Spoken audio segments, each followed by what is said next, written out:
Hi, I'm Tim. Welcome to our channel, and thanks for logging on. Today, we're discussing one of my all-time favorite Omega Seamaster limited editions. It's the Omega Seamaster Diver 300m Commander's Watch, a 2017 limited edition of 7,007 pieces in stainless steel. You can see this white ceramic dial, James Bond-themed Seamaster limited edition, and purchase it on our website. Subscribe to our YouTube channel if you enjoy these videos, and please click on the card in the upper right-hand corner of the screen at any time during this video to see our full sales listing for this watch, with additional accessories included in the sale, high-resolution images for your desktop, and naturally complete pricing details for this Omega Seamaster Diver 300m Commander's Watch. Now, of course, there is a little bit of backstory to this one. Back in the 90s, before Bond was blonde, the Omega Seamaster 300 helped to pull Omega out of the doldrums of the 80s by revitalizing the other model line alongside the Speedmasters. The Seamasters previously never high-profile watches in the Omega collection. Well-engineered, solid, reliable, and regarded, but not necessarily electric, exhilarating, or glitterati level stars of the lineup suddenly became so on the wrist of Pierce Brosnan, starting with GoldenEye. Ever since, the Seamaster 300 has been known as the Bond series of Seamasters, and so the nomenclature continues in a most apropos fashion on this Commander's Watch, which incorporates the colors of the Royal Navy Ensign and the nomenclature Commander, describing 007's formal British military rank. So we have a watch that's the Bond watch in more senses than just the one, but it's the classical profile you've come to know and love. Rated at 41mm, it's always been more of a 41.5 depending on how you measure it. It's still relatively slim, 13.3mm despite the adaptation of coaxial calibers and a display case back on this one. You'll note it fits easily on my 16cm circumference wrist, despite a lug-to-lug dimension of 48mm that is extended out to almost 55 by the solid end links of the bracelet. It's a comfortable watch for a smaller wrist, and I should mention, if you want to go smaller still, the watch does have an impressive accessory set. Here is the yet unworn and still tape protected Royal Navy Ensign style NATO strap. You'll even note it's Omega branded, probably the most deluxe and richly appointed NATO strap ever offered on a watch anywhere. That's part of the impressive boxed set that comes with this watch and helps it to wear on a smaller wrist than my 16cm circumference wrist. I would say on the strap you could scale down to 13.5 to 14cm circumference, still wear this watch comfortably. Take note, the watch also includes a boxed set that includes a strap changing tool and commemorative paperwork and box that sets this one apart from the other Seamaster 300m. The timepiece does have the classic Bond style bracelet, again so called because this is what Pierce wore back in the day, but it has been redesigned in some critical fashions that increase quality as well as give it a more contemporary profile. The edges of the links, once considerably rounded with a tumble home as they moved from center to side, are now more squared off in keeping with 21st century tastes, and you'll note over time the pin and sleeve sizing system has been replaced by proper luxury screws. Screws are how every bracelet in the luxury class, regardless of price, should be sized. The clasp has been changed in some subtle fashion. You can see that the engraving has changed to incorporate the 007 imagery. In time, the finishing has become somewhat more impressive as the original round pushers have been replaced with an olive or lozenge form, and you'll note a hairline bevel along the polished flank in contrast to the satin and the sides. There's also a more robust snap-out dive extension for those of you who will be taking the watch into the surf. You can fit this over a dry suit or a wetsuit.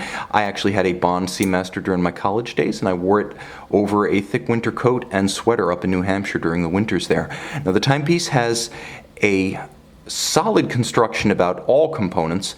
You will note that the lug spacing of the watch, which is 20mm, offers not just the option of replacing with the NATO strap, but any number of OEM and aftermarket straps. Standard sized 20mm spacing, you're going to be able to put this watch on almost anything. The bracelet's comfy, as you can see, large gaps between the individual links, preventing the pinching of skin, pulling of hair, and also allowing a degree of aeration on a hot day. The watch has a display case back, which is something that is unconventional even today by the standards of the Seamaster 300s. So we'll take a look at that in a moment, but now that the watch is off the wrist, let's take a closer look at the case and the dial. Give ourselves a little bit more aperture, lighten up the frame, and now we can see to better advantage that it is the classic Seamaster 300 case. Well known to devotees of the Seamaster since the early 1990s, some form of this sheer-sided, beveled case has also been in service on Seamasters and Speedmasters since at least the mid-1960s when the professional models started showing up. Satin finished on its flank, polished on its bevels for contrast. You can see the same distinction in finishes used on the bracelet to break up the massive metal. And the helium escape valve, as ever, present and correct. It screws in, it screws out. If you're a saturation diver, you know exactly what this is for, and you know exactly how to use it. For everyone else, just know that James Bond once used it as a grenade on his Q-issued model, and it becomes an instant conversation starter. Luxury, after all, is about having more than you need. Now, the bezel has been refined over time. In some ways you can see, in some ways you cannot. Now, the way you cannot see is the quality of the ratcheting mechanism.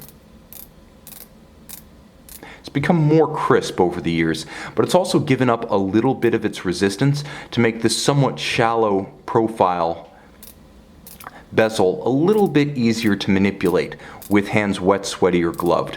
That was one of the few pitfalls of the original bezel system. It would stay resolutely secure if you were diving with it, but it was also difficult to budget if your hands happened to be wet.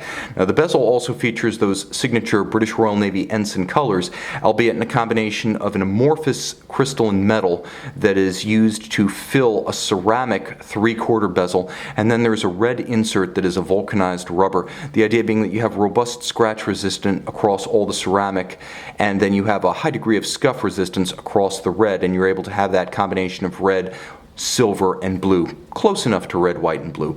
Handsome and durable. It's also easy to use in as much as it's quite clear measuring that blue skeletonized hand against the first critical 15 minutes. So you line up with the skeletonized minute hand, and you can time anything from a dive up to 60 minutes to the interval remaining between meetings, or like I used it during my college years, time remaining in an exam. Easy to read. I happen to prefer that to a traditional mechanical chronograph for anything of 60 minutes or less.